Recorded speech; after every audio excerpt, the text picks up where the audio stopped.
Hello मित्रों, जय श्री कृष्ण। स्वागत है तमारू अमारी गुजराती फूड रेसिपीज चेनल में। तो आज आपणे बनावशुं केरीनो छूंदो। एना माटे मैं आ केसर केरी लीधी छे 1 किलो। तो आने आपणे पहेला छाल उतारी लेशुं।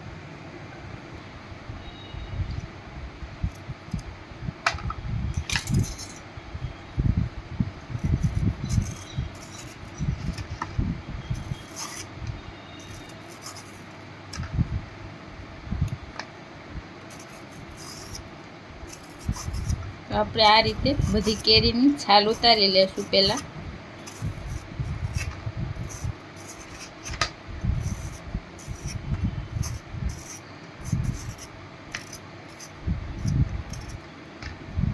તો આપણે આ બધી કેરીની આ રીતે છાલ ઉતારી લીધી છે। હવે આપણે આને ખમણી લેશું।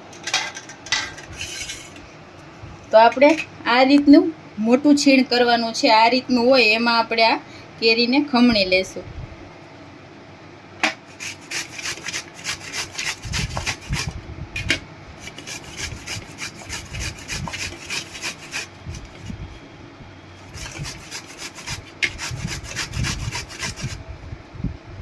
તો આ રીતનું આપણે છીણ થવું જોઈએ જાડું। તો આપણે બધી કેરીને આ રીતે ખમણી લેશું। તો આપણે બધી કેરીને એકદમ સરસ છીણીને આ રીતનું છીણ કરી લીધું છે। તો હવે આપણે આમાં હળદર ને મીઠું એડ કરશું। તો એના માટે 1 ચમચી આપણે આ હળદર છે અને 1 ચમચી આપણે મીઠું છે। આ બેયને એકદમ સરસ હાથેથી મિક્સ કરી લેશું। આ રીતે एकदम आम ચોળીને આપણે મિક્સ કરી લેશું।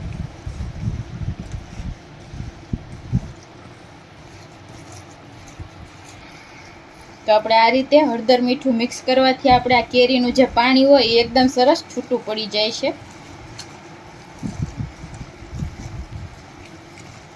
તો આ બરાબર મિક્સ થઈ જાય પછી આપણે હાથેથી આ રીતે આપણે કેરીને પ્રેસ કરીને બધું આપણે આ કેરીનું પાણી છે એને કાઢી લેવાનું છે।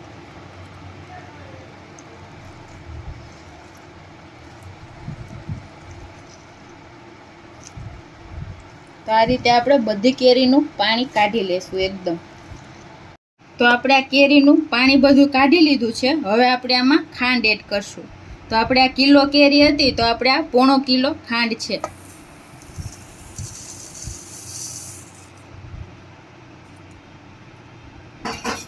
અને આપણે એકદમ સરસ ઓગાળી લેવાની છે। આપણે આમાં હલાવતા જઈને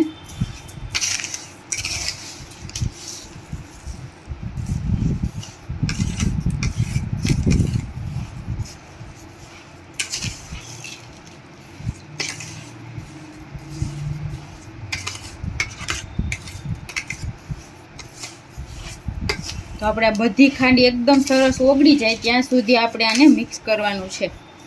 તો હવે આપણે એકદમ સરસ આ ખાંડને ઓગાળી લીધી છે। આ રીતે એકદમ ચાસણી જેવું થઈ ગયું છે।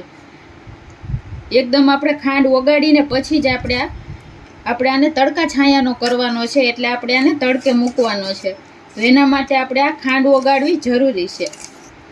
તો એક પણ દાણો આપણે જરાય ખાંડનો ના રહે એવી રીતે આપણે ખાંડને ઓગાળી લીધી છે। તો હવે આપણે આને તડકામાં રાખી દેશું। તો આવી રીતે આપણે કોઈ પણ પાતળું આપણે કોટનનું કે આછું એકદમ આછું આપણે કપડું લેવાનું છે અને એને આ રીતે આપણે એકદમ ટાઈટ બાંધી દેવાનું છે અહીંયા। હવે આપણે આને 1 અઠવાડિયા સુધી તડકામાં મૂકવાનો છે। સવારે આપણે તડકામાં મૂકી દેવાનો અને રાતે પાછો નીચે લઈ લેવાનો અને ચમચો ફેરવી લેવાનો। પાછો સવારે આપણે આને તડકામાં રાખી દેવાનો। એવી રીતે આપણે અઠવાડિયું રાખશું એટલે એકદમ સરસ આપણો મુરબો બની જશે। તો આપણે આ છુંદાને તડકે રાખીએ 8 દિવસ થઈ ગયા છે। તો હવે આપણે આને ખોલીને ચેક કરી લેશું।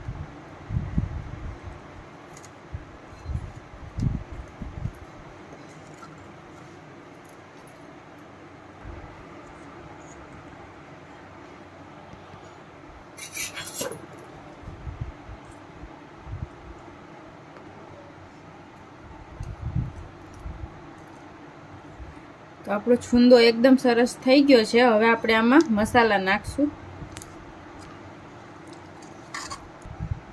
તો આપણે આમાં 3 ચમચી લાલ મરચું પાવડર એડ કરશું।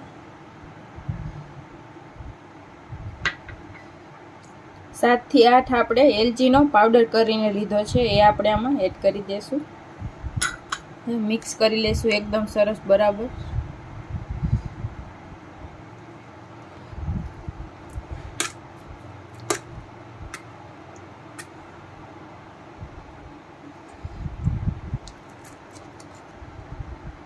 તો આપણો આ તડકા છાયાનો છૂંદો એકદમ સરસ તૈયાર થઈ ગયો છે. તો આપણે આને સર્વ કરી લેશું.